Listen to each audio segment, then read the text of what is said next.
Cosa ci faccio in Messico, ma soprattutto con un magnifico sombrero in testa? Beh, ovviamente sono venuto qui a provare un'auto che qui in Messico viene prodotta. Ecco quale! L'Audi Q5 di prima generazione, lanciata nel lontano 2008, è stato un vero e proprio punto di riferimento del segmento dei SUV di medie dimensioni di lusso. Pensate che in 8 anni è stata venduta in qualcosa come 1,6 milioni di esemplari, un successo travolgente. Ora però è il momento di scrivere un nuovo capitolo con la nuova Q5, la Q5 di seconda generazione. Ed eccola qui, vediamo come è fatto il design. Beh, riprende fedelmente quello della mamma Q7, lo vediamo dal frontale con la nuova calandra single frame più bassa e più larga, con il single frame molto più allargato, e soprattutto qui in questa zona è molto simile alla Q7, soprattutto per i fari che sono matrix LED, quindi veramente un punto di riferimento tecnologico. Attenzione che però ovviamente sono optional, altrimenti vi beccate ancora i Bixeno. Ed ecco qui la fiancata, vedete le dimensioni del Q5 parlano chiaro, 4,66 metri, esattamente lunga tanto quanto la Mercedes GLC o la BMW X3, che sono le due sue principali competitor. È un po' più lunga rispetto alla vecchia Q5, qualche centimetro in più, ne ha beneficiato anche il passo, 2,8 metri, e quindi anche l'abitabilità. Cerchi in lega sono da 20 pollici sulla nostra versione, ma il 3/4 posteriore è soprattutto quello che ci fa capire quanto poco sia cambiata nelle proporzioni la Q5 rispetto al modello vecchio. Vedete, è molto simile, anche se qui nella zona del terzo montante è un po' più acquattata, le spalle un po' più larghe, ma di fatto ce la ricorda molto, soprattutto nella conformazione del gruppo ottico, molto sofisticato come al solito a LED con indicatori di direzione dinamici, ma tant'è, la Q5 ci ricorda in questa zona almeno la versione precedente. Attenzione, perché poi c'è un dettaglio che come al solito secondo me è una caduta di stile: terminali di scarico finti, vedete, sono in plastica all'interno. Forse avremmo preferito un paraurti più pulito, ma senza questa nota stonata. Già che siamo qui però guardiamo il bagagliaio, ovviamente elettroattuato, ed eccolo qua, 550 litri, solo 10 litri in più rispetto alla vecchia Q5, ma comunque rimane molto ben strutturato e soprattutto molto ben rifinito. Adesso però io voglio andare dentro per capire se anche all'interno ci ricorda così tanto il modello di prima generazione. È vero, fuori la Q5 è rimasta sostanzialmente fedele all'impostazione della prima generazione, anche se siamo già nell'era post Walter de Silva, quindi con il design affidato ai tedeschi lo si vede, perché abbiamo forse perso un po' di eleganza, abbiamo linee un po' più nette, un po' più squadrate. Dentro però, ragazzi, c'è la solita rivoluzione delle ultime Audi che abbiamo già visto su Q7 e A4. Ovviamente Audi Virtual Cockpit al centro, ormai lo conosciamo benissimo, perché abbiamo questo display completamente personalizzabile da 12,3 pollici. Al centro il sistema MMI di ultimissima generazione con schermo da 8,3 pollici, e poi il tunnel centrale, ormai anche qui lo conosciamo, con questa plancetta dove possiamo scrivere i caratteri che ci occorrono, quindi per imporre comandi in maniera molto intuitiva. La leva del cambio, anche qui figlia delle ultime Audi. I materiali come al solito sono al top sulla Q5, i sedili in pelle sono una favola, anche se non abbiamo gli S-Line, e anche il pannello porta è veramente curatissimo con questo inserto in radica. Solo forse questa plastica rimane un po' dura, ma comunque tutta la plancia è in materiali veramente eccezionali, assemblati benissimo. Il volante è molto bello, con comandi integrati molto puliti, molto ordinati. Forse solo la corona è un po' troppo grande, anche sul modello S-Line avrei preferita forse un po' più contenuta. Andiamo però dietro a vedere come si sta.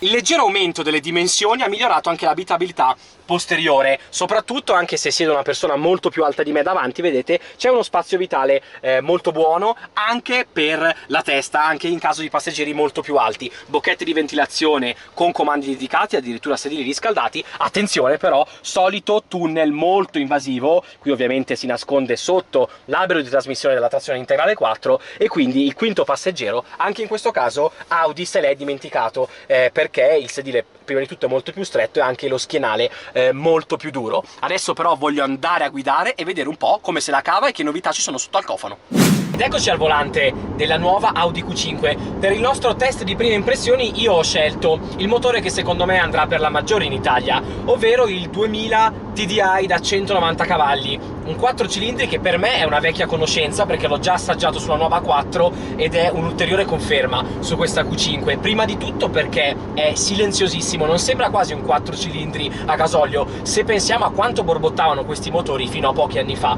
Ora invece è super lineare e molto pastoso. Non sembra quasi un 4 cilindri, arriva ad avere la scioltezza e la pastosità quasi del 3000 V6. Diciamo che il 2000 TDI è un ottimo compromesso per chi non vuole scegliere ovviamente l'eccellenza del V6 TDI, perché comunque ne ha 190 cavalli, ma soprattutto ha 400 Nm di coppia subito disponibili, già a 1750 giri minuto, e questo lo rende sempre pronto, molto scattante anche su un'auto che pesa circa 1700 kg come questa Q5.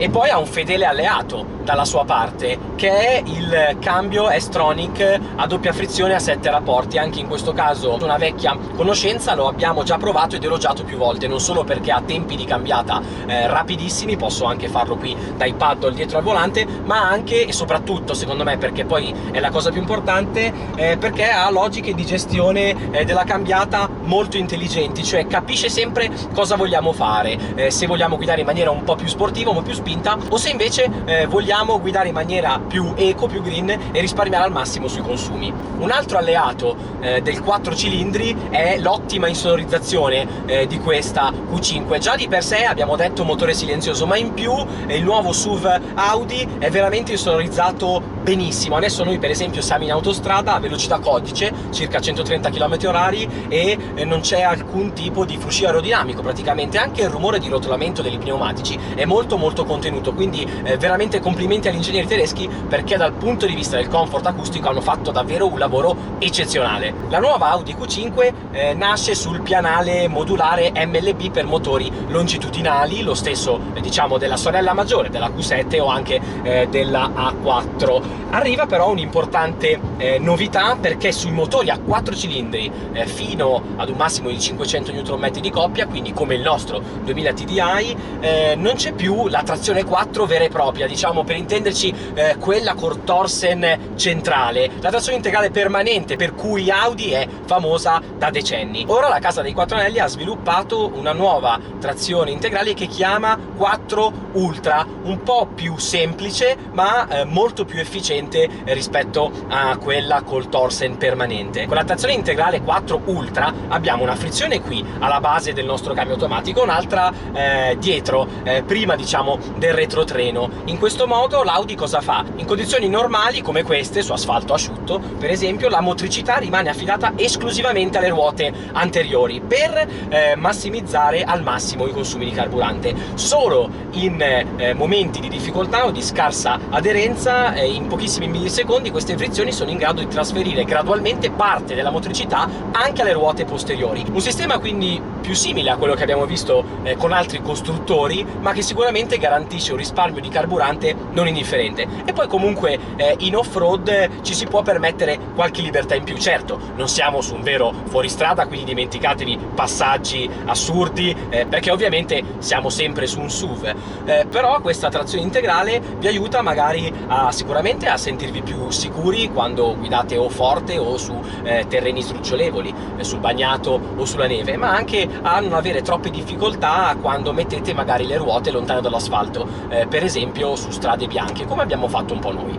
Un'altra cosa che mi è piaciuta molto di questa nuova Q5 è anche il suo assetto, perché sapete che la vecchia critica un po' degli appassionati di auto come noi è che le Audi non avevano un grandissimo feeling di guida, almeno fino a qualche anno fa. Gli ingegneri tedeschi però devono avere le orecchie grandi e hanno sentito queste critiche che sono piovute negli anni, e nell'ultimo periodo si sono messi davvero al lavoro. Infatti queste ultime Audi, l'avevo già notato con la nuova A4, sono diventate molto più piacevoli da guidare, e questa sensazione la sto avvertendo anche al volante della Q5. La scocca è piuttosto rigida e quindi risponde bene ai cambi di direzione, è molto rapida. Certo, il peso c'è, si sente, ci sono delle masse che vanno un po' in giro, ma comunque si riesce a guidare molto forte, con fenomeni di sottosterzo molto limitati, soprattutto rispetto alle vecchie Audi del passato. E poi è un piacere da guidare la Q5 perché sulle versioni top di gamma, come quella che sto guidando io,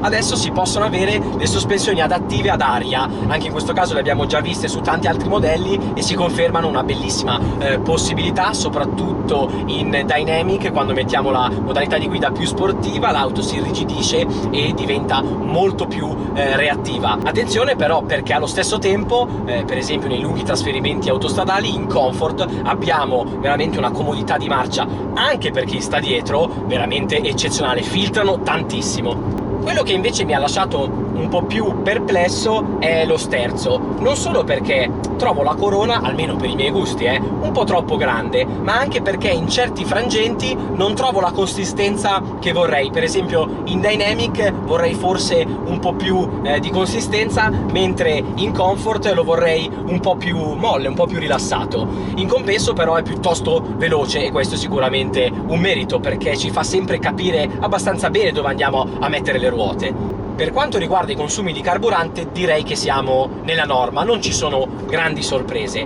Con questo 2000 TDI 4 cilindri da 190 cavalli, cambio automatico e trazione integrale Ultra, siamo riusciti a stare intorno ai 7,5-8 litri ogni 100 km.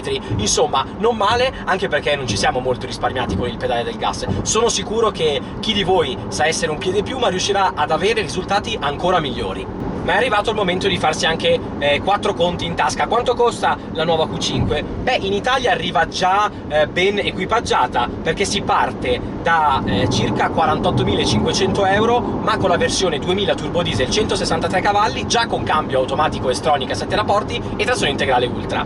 Se invece vi piace di più il motore di cui vi ho parlato io, il 190 cavalli 2000, dovete sborsare qualcosa di più di 49.000 euro. Al lancio poi sarà disponibile anche il 2000 TFSI, quindi turbo benzina da 252 cavalli, per cui serviranno circa 54.000 euro. Per avere invece il fiore all'occhiello della gamma, che poi è un po' il mio motore preferito, cioè il 3000 V6 TDI, bisognerà aspettare ancora qualche mese. La Q5 arriva in concessionaria a partire da gennaio 2017. Ora però sono proprio curioso di sapere voi cosa ne pensate di questa nuova Audi Q5. Secondo voi è rimasta troppo simile nello stile alla prima generazione, perlomeno fuori, e poi preferivate lo stile e l'eleganza di Walter De Silva o un po' il design molto rigido e teutonico dei tedeschi delle Audi di oggi? Fatemelo sapere nei commenti qui sotto. Purtroppo, come al solito, il tempo a nostra disposizione è già finito. Io ora vi devo salutare. Ciao, alla prossima auto!